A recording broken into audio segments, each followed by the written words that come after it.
कभी कभी ऐसा होता है ना कि अचानक से आंखों में आंसू आ जाते हैं और कोई वजह भी समझ नहीं आती। ये एक बहुत ही अजीब और कंफ्यूजिंग सी फीलिंग है जिसे बहुत से लोग महसूस करते हैं। तो आज हम मिलकर यही समझने की कोशिश करेंगे कि आखिर इसके पीछे है क्या। ये सवाल शायद थोड़ा अटपटा लगे। कई लोग इस चीज को महसूस करते हैं, लेकिन अकेलेपन या शर्म के एहसास की वजह से चुप रह जाते हैं। आज इसी चुप्पी को तोड़ने का समय है। सबसे पहली और सबसे ज़रूरी बात तो ये है कि अगर किसी को भी ऐसा महसूस होता है तो वो अकेला नहीं है। ये एक बहुत ही कॉमन एक्सपीरियंस है और इसकी जड़ें अक्सर एंग्जाइटी यानी चिंता में छिपी होती हैं। अब इसे ठीक से समझने के लिए हमें थोड़ा अंदर झांकना होगा, हमारे दिमाग और शरीर के अंदर। चलिए एंग्जाइटी के पीछे की साइंस को थोड़ा आसान बनाते हैं। तो एंग्जाइटी है क्या? इसे शरीर का अपना पर्सनल सिक्योरिटी गार्ड समझ सकते हैं। ये एक अलार्म सिस्टम है जो हमें असली खतरों से बचाने के लिए डिजाइन किया गया है। चलिए एक उदाहरण से समझते हैं। सोचिए घर में एक स्मोक अलार्म लगा है। जब सच में आग लगती है तो ये हमारी जान बचाता है। लेकिन क्या हो अगर वो हर बार सिर्फ टोस्ट सेकने पे ही जोर जोर से बजने लगे? एंग्जाइटी डिसऑर्डर में हमारे अंदर का ये अलार्म सिस्टम ठीक इसी तरह कुछ ज़्यादा ही सेंसिटिव हो जाता है। तो साइंटिफिक लेवल पर होता क्या है?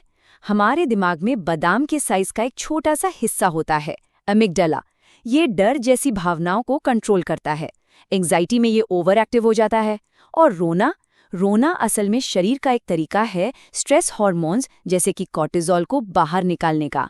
ऊपर से लगातार मसल्स में खिंचाव और नींद की कमी इस आग में घी का काम करते हैं। तो फिर ये कैसे पता चलेगा कि ये नॉर्मल स्ट्रेस है या किसी बड़ी समस्या का संकेत? चलिए इन दोनों के बीच का फर्क समझते हैं। नॉर्मल स्ट्रेस और एक वार्निंग साइन में सच में जमीन आसमान का फर्क होता है। हो सकता है किसी मुश्किल हफ्ते के बाद कभी कभार रोना आ जाए और फिर हल्का महसूस हो, लेकिन जब ये एक प्रॉब्लम बन जाती है तो रोना लगभग रोज की बात हो जाती है, रुकने का नाम ही नहीं लेता और बाद में और भी ज्यादा बुरा महसूस होता है। असली फर्क तब पता चलता है जब ये चीजें काम और रिश्तों पर असर डालने लगे। अब बात सिर्फ रोने की नहीं है, इसके साथ और भी कई इशारे जुड़े होते हैं, जैसे दिमाग के किसी कोने में हर वक्त एक चिंता का बने रहना, या फिर सिरदर्द और सीने में जकड़न जैसी फिजिकल परेशानियां। कई बार तो बिहेवियर में भी बदलाव आ जाता है, जैसे कुछ जगहों पर जाने से बचना या नींद और भूख का पूरा पैटर्न ही बदल जाना। तो जब ऐसी फीलिंग्स बहुत ज़्यादा हावी होने लगें तो उस पल में खुद को कैसे संभाला जाए? आइए कुछ क्विक रिलीफ देने वाली टेक्निक्स पर नज़र डालते हैं। एक बहुत ही पावरफुल टेक्निक है जिसे कहते हैं ग्राउंडिंग। इसका मकसद सिर्फ एक है, भारी इमोशंस के तूफान से ध्यान हटाकर वापस इस पल में, प्रेजेंट में लाना। और ये होता है अपनी पांचों इंद्रियों को जगाकर अपने आसपास की दुनिया पर फोकस करने से। ग्राउंडिंग के अलावा गहरी सांस लेना भी एक ज़बरदस्त तरीका है। ये तुरंत हमारे नर्वस सिस्टम को शांत करता है। और एक और तरीका है जर्नलिंग। अपने विचारों को बिना सोचे समझे बस कागज़ पर उतार देना। ये दिमाग को साफ करके एक बड़ी राहत दे सकता है।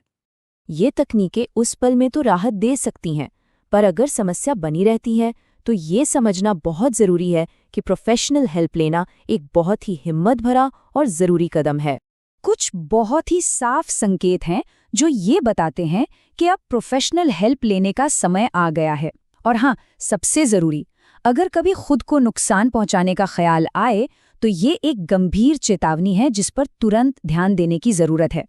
याद रखिए, मदद मांगना कमज़ोरी नहीं, हिम्मत की निशानी है।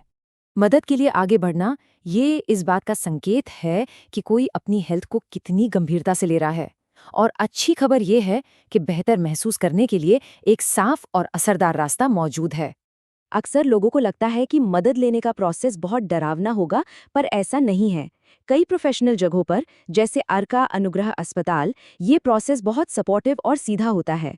शुरुआत एक कॉन्फिडेंशियल बातचीत से होती है, फिर सिचुएशन को समझने के लिए कुछ सवाल जवाब और आखिर में एक पर्सनलाइज्ड ट्रीटमेंट प्लान तैयार किया जाता है। इलाज का मतलब सिर्फ एक चीज़ नहीं होता। अक्सर सबसे कामयाब इलाज वो होता है जिसमें एक होलिस्टिक अप्रोच हो, मतलब जिसमें टॉक थेरेपी, लाइफस्टाइल में अच्छे बदलाव और अगर ज़रूरत पड़े तो दवा, इन सब का एक सही बैलेंस हो। विश्वास इलाज में बहुत बड़ी भूमिका निभाता है।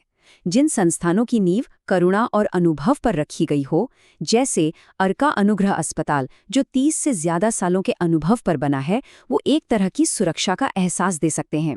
मॉडर्न ट्रीटमेंट को एक मानवीय स्पर्श के साथ जोड़ना ही कामयाबी की कुंजी है।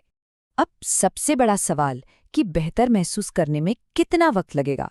वैसे तो ये हर किसी के लिए अलग होता है, लेकिन आंकड़े एक उम्मीद भरी तस्वीर दिखाते हैं। ज्यादातर लोग लगातार इलाज के साथ 4 से 6 हफ्तों के अंदर एक साफ सुधार महसूस करने लगते हैं। ये रिकवरी के रास्ते पर एक रोशनी की किरण की तरह है। तो सबसे ज़रूरी बात जो याद रखने वाली है वो ये है कि सही सपोर्ट और सही इलाज के साथ अपनी भावनाओं पर काबू पाना और एक बैलेंस्ड जिंदगी जीना बिल्कुल मुमकिन है। और इसी एक सवाल के साथ आज की बात खत्म करते हैं। अगर हमारा अपना ही इमोशनल अलार्म सिस्टम भरोसे के काबिल न रहे तो उस पर दोबारा भरोसा करना कैसे सीखा जाए? शायद इसका जवाब खुद को और अपनी भावनाओं को और गहराई से समझने की यात्रा में ही कहीं छिपा है।